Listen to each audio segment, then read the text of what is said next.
Perkenalkan Bapak dan Ibu sekalian, saya Novia Fitri Aliza.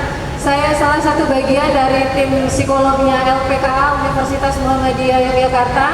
Hari ini akan sedikit sharing dengan Bapak dan Ibu sekalian yang sudah hadir di ruangan ini.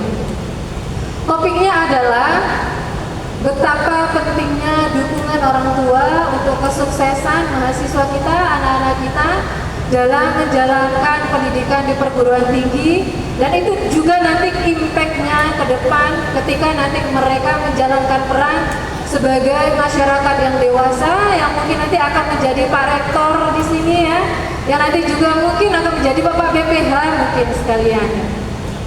Baik Bapak dan Ibu sekalian, sebelum saya membuka PPT saya akan bercerita sedikit tentang kasus yang saya dapatkan di sini.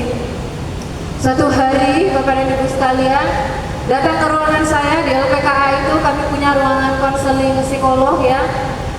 Mahasiswi datang ke ruangan saya itu dengan wajah yang sangat tegang. Kemudian baru duduk di depan saya sudah berurai air mata. Minta tolong Bu, tolong saya, itu menangis. Saya melihat dia itu sudah menangis Bapak dan Ibu. Nah kenapa? Saya udah 5 hari nggak tidur. Coba bayangkan Bu, 5 hari nggak tidur sama sekali. Kenapa? Saya merasa kotor. Jadi dia merasa dirinya kotor. Apa yang terjadi? Singkat cerita, saya ceritakan Bapak dan Ibu, itu adalah pengalaman gimana sejak SMP dia sudah mengalami pelecehan seksual. Dan nauzubillahnya Bapak dan Ibunya nggak tahu. Ya, sejak SMP dia punya pacar, dan maaf pacarannya kelewat batas ya, saya juga nggak tahu bagaimana batasan pacaran yang dilegalkan oleh orang tua. Kemudian di sana terjadi intercourse ya dengan pacarnya. Kemudian anak SMP seperti itu Bapak dan Ibu seksual aktif dong. Jadi muncul dopamin di dalam otaknya lagi dan lagi. Pada satu titik dia merasa aku udah capek kayak gini, tapi pacarnya selalu memanfaatkan dia. Sampai kami mendapatkannya dia duduk di perguruan tinggi dalam keadaan dia sudah merasa dirinya kotor. Dan itu sudah diagnosa saya, itu sudah depresi Bapak dan Ibu. Itu anak sudah depresi. Orang tuamu tahu nggak? Enggak. Kamu pernah cerita nggak? Enggak. Kenapa nggak cerita ke orang tua? Karena saya takut. Karena saya takut nanti Bapak Ibu saya kecewa. Karena saya takut nanti Bapak Ibu saya marah. Karena saya takut nanti saya dipandang menjadi anak durhaka. Bapak dan Ibu bisa bayangkan, apakah anak ini sekolahnya di sekolah negeri? Tidak Bapak dan Ibu. Orang tuanya sudah memasukkan dia di sekolah yang berbasis agama. Tapi tetap saja kalau setan itu lewat, cuk gitu ya, bisa saja dia yang lost control dengan gelora semangat muda yang luar biasa kolaps Bapak dan Ibu. Itu salah satu kasus. Ini menjadi catatan kita bersama. Dan itu depresi. Saya tanya, IP-nya berapa? IP-nya itu 1, nilainya E dan D semua. Alhamdulillah dapat 1. Kamu nelfon orang tuamu berapa kali dalam sepekan? Yo ketika apa Bu? Duitnya habis, benar. Setiap kali uangnya habis, nelfon orang tua, maaf Pak, uangnya habis. Maaf Pak, uangku udah nggak ada, habis. Jadi dia nelfon bapaknya, apalagi bapaknya takut, dia takut kalau bicara sama bapaknya. Kenapa? Karena bapak itu ngomongnya satu-satu dan itu kesannya dia dimarahi terus. Jadi setiap kali bapak bicara itu dia udah deg-degan. Bapakmu beneran pemarah? Ya kayaknya begitu, karena dosa yang banyak dia lakukan. Karena anak ini punya basic agama yang cukup bagus, ketika sudah di universitas mulai muncul kesadaran untuk memperbaiki diri, maka itu pertentangan antara super ego dan egonya luar biasa ya. Jadi nilai norma yang tertanam dengan kesalahan yang dia lakukan, terjadi pertentangan yang dahsyat ya. Lain perkara kalau anak ini nggak tahu kebenaran sama sekali, mungkin dia biasa aja melakukan dosa berbagai macam ragam, itu nggak jadi soalan Bapak dan Ibu. Tapi karena dia punya basic agama yang sangat baik, dia tahu ini dosa, dia tahu ketika nanti di yaumil akhir dia akan dihisab, maka terjadilah gejolak ya, gemuruh, perperangan yang luar akhirnya kolaps. Dia katatonik Bapak dan Ibu. Jalannya udah kayak robot. Masuk ke ruangan itu di LPK itu udah kayak robot. Itu saya mendampingi dia 9 bulan. Setiap 2 pekan sekali ketemu sama saya di LPKA ataupun di luar. Kadang-kadang dia nggak nyaman di LPKA, jadi kita ketemu di luar.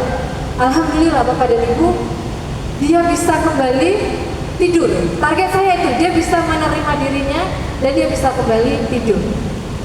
Itu pengantar Bapak dan Ibu tentang topik saya pada siang hari ini. Mungkin lanjut, kita lihat slide yang berikutnya. Sekarang itu terjadi gap generasi Bapak dan Ibu sekalian. Jadi kalau Bapak dan Ibu mungkin generasinya ada generasi Y, mungkin ya saya nggak tahu ya apa generasi milenial X ya. Tapi mahasiswa kita adalah generasi Z ya, Gen Z. Mereka di dalam perut ibunya udah main TikTok ya nggak ada ya. Ibunya udah main Facebook ya nggak. Ibu-ibu dulu kalau TV-nya rusak muncul semut-semut diapain Bu? Dipukul ya, ternyata apa? Nyala, keluar. Ya keluar kan gambarnya TV zaman dahulu. Tiba-tiba muncul semut-semut, dipukul-pukul, tahu-tahu keluar tuh gambarnya. Coba TV sekarang, smart TV, layar datar, tipis, tiba-tiba keluar semut, pukul Bu. Apa yang terjadi? Rusak, benar ya. Nah begitu juga dengan anak-anak perbedaan generasi zaman sekarang. Kalau zaman dahulu mungkin ibu-ibu, bapak-bapak sekalian punya orang tua yang galak, punya orang tua yang diktator, gak disiplin, dipukul, tahu-taunya jadi dokter, tahu-taunya jadi bidan, tahu-taunya jadi guru, tahu-taunya jadi CEO dan lain sebagainya. Tapi coba anak-anak zaman sekarang, ketika dia salah, kemudian cara mendidik Bapak dan Ibu, pukul tuh anaknya. Berujuk di mana Pak? Di mana Bu berujungnya? Rumah sakit jiwa, benar. Ya, itulah gap generasi. Gen Z punya keterampilan komunikasi digital yang sangat bagus. Kalah Bapak dan Ibu sama dia. Ya, Gen Z punya keterampilan komunikasi digital yang sangat hebat.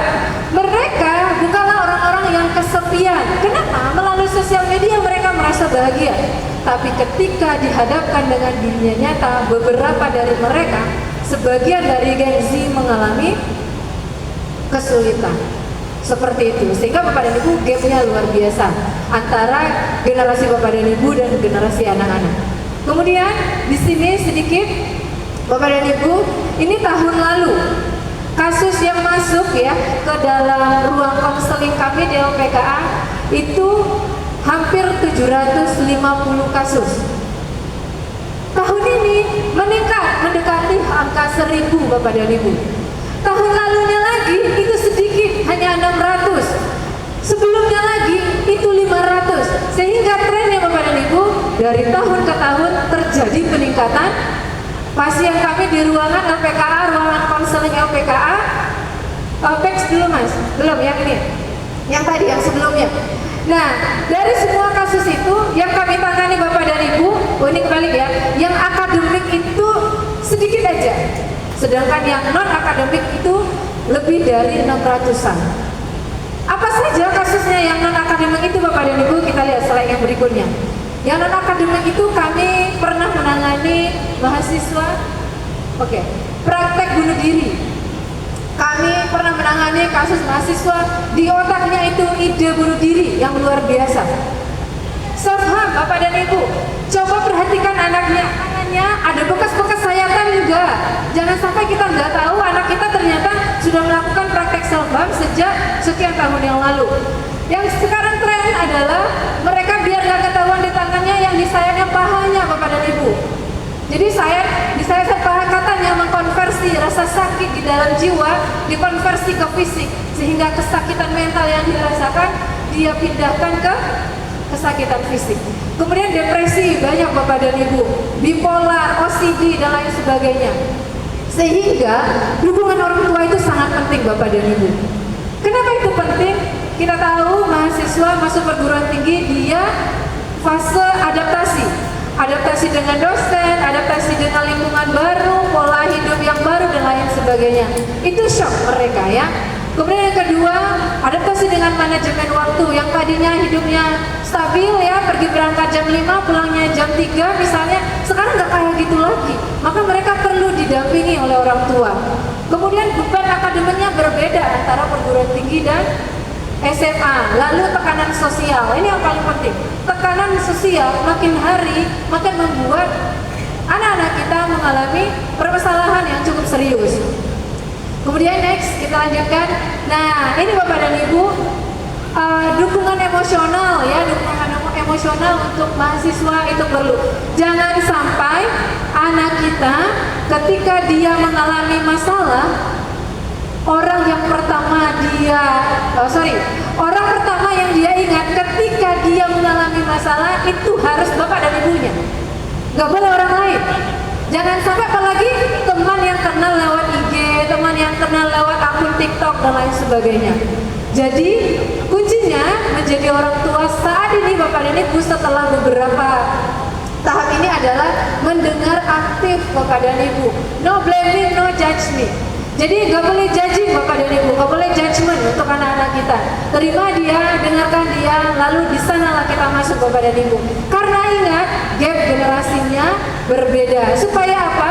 Dia bisa menjalankan pendidikan di perguruan tinggi dengan bahagia, kemudian target-target akademik dan non-akademiknya tercapai, lalu mereka bisa tumbuh dan berkembang menjadi pribadi yang positif, pribadi yang lebih baik, sehingga ketika suatu hari nanti kelak Bapak dan Ibu sudah tidak ada lagi di dunia ini, maka anak-anak yang kita lahirkan, anak-anak yang kita didik menjadi salah satu wasilah kita berkumpul di surganya Allah.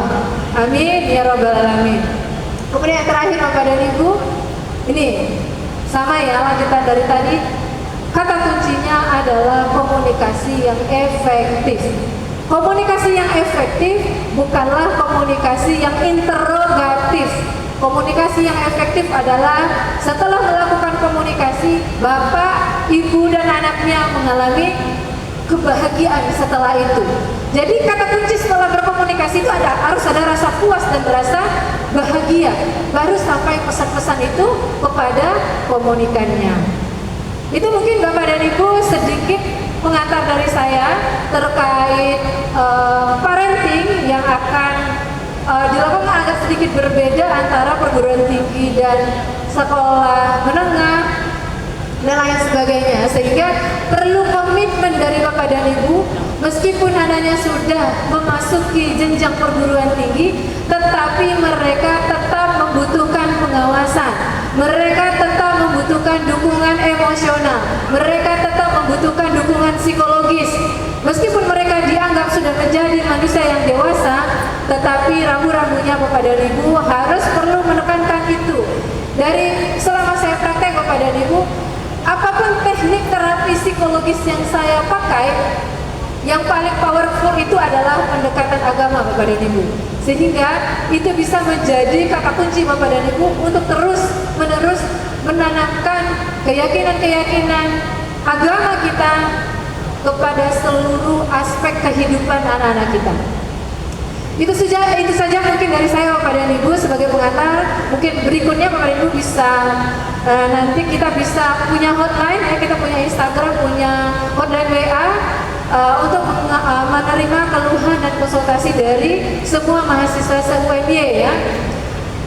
Itu saja, terima kasih banyak Bapak dan Ibu. Bila ada yang tidak berkenan saya minta maaf. Wabillahi taufiq wal hidayah. Wassalamualaikum warahmatullahi wabarakatuh.